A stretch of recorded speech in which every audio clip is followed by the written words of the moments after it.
Ageing क्या है और उसको कैसे मेंटेन किया जा सकता है? बाजार के खाने बहुत खाते हो। जी डॉक्टर साहब, मैं ये मेडिसिन प्रिस्क्राइब कर रहा हूँ, वो आप ले लेना। अब कोई भी मसला हो तो मरहम से डॉक्टर की ऑनलाइन कंसल्टेशन बुक करो, क्योंकि डॉक्टर से बात होगी अब घर पर। अस्सलाम वालेकुम, मेरा नाम डॉक्टर यार कुरैशी है। I am a consultant plastic surgeon.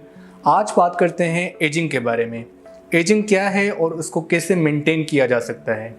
देखिए, एजिंग अल्लाह मियां की तरफ से एक नेचुरल प्रोसेस है जो कि आपकी जेनेटिक्स में प्रोग्राम्ड एक सॉफ्टवेयर आप उसको समझ लें, जिसके मुताबिक आपके बॉडी के जो सेल्स हैं, आपकी स्किन के सेल्स, आपके हेयर के सेल्स, आपके मसल के सेल्स, फेट के, आपके बोन के सेल्स, सब ने एक लिमिट पे आके और उनको डाई ऑफ होना है। तो ये एक नेचुरल प्रोसेस है। लेकिन usually when you are young, तो जब आपके सेल्स डाई होते हैं तो उसके अगेंस्ट एक नई लॉट ऑफ सेल्स भी बॉडी में बनती है।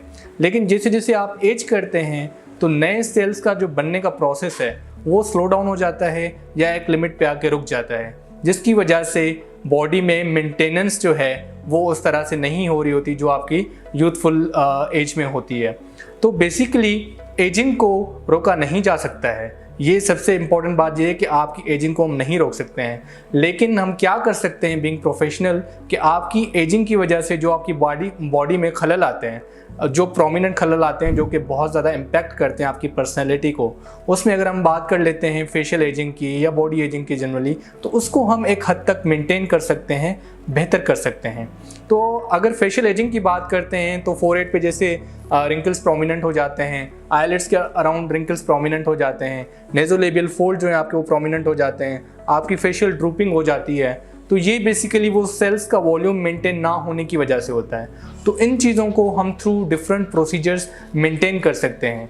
अगर हम अपर फेस की बात करते हैं तो फोरहेड रिंकल्स या जो आपके आईलिड्स के अराउंड रिंकल्स आते हैं जिनको क्रॉस फीट कहा जाता है, या फिर आपके बिल्कुल नाक के ऊपर यहाँ पे लाइनें आ रही होती हैं, तो उनको हम थ्रू बोटॉक्स जो कि मिनिमल इन्वेजिव प्रोसीजर है उससे बेहतर कर सकते हैं। सिमिलरली अगर आपके नेज़ोलेबियल फोल्ड बहुत ज़्यादा प्रोमिनेंट हो जाते हैं तो बिकॉज वो काइंड ऑफ वहाँ पे वॉल्यूम लॉस है, तो उस वॉल्यूम को हम रिप्लेस करते हैं थ्रू फिलर्स या फिर थ्रू फेड ग्राफ्टिंग हम उसको रिप्लेस कर सकते हैं। इसी तरीके से अगर पूरी फेशियल एजिंग है, पूरी फेशियल ड्रूपिंग है, आपके जॉ लाइन प्रोमिनेंट नहीं है और नेज़ोलेबियल फोल्ड बहुत ज़्यादा प्रोमिनेंट हैं, तो उसको हम थ्रू थ्रेड्स भी लिफ्ट कर सकते हैं आपके फेस को। तो ये सारे मिनिमल इन्वेजिव प्रोसीजर्स हैं। ऐसे ही non invasive procedures machine operated होते हैं, जिसके बारे में आपने हाइफो के बारे में सुना होगा, या कुछ लेज़र्स की टेक्नोलॉजीज़ हैं जिससे हम रिजनरेट करके आपके फेस को थोड़ा सा कोलाजन के कंटेंट को बेहतर कर सकते हैं और जनरली एक आपको अच्छा आउटलुक दे सकते हैं। बाकी अगर हम सर्जिकल की बात करें तो उसमें फिर सर्जिकल फेस लिफ्ट आ जाता है। सर्जिकल फेस लिफ्ट में आपकी स्किन से लेके आपकी मसल के ऊपर एक लेयर होती है फेशिया, उस सब को हम लिफ्ट करते हैं। स्किन को, आपके जो फेट की कुशनिंग है उसको, उसके साथ साथ नीचे मसल्स को हम लिफ्ट करते हैं और जनरली पूरे फेस को जो उसकी ड्रूपिंग है उसको रिवर्ट करने की कोशिश करते हैं।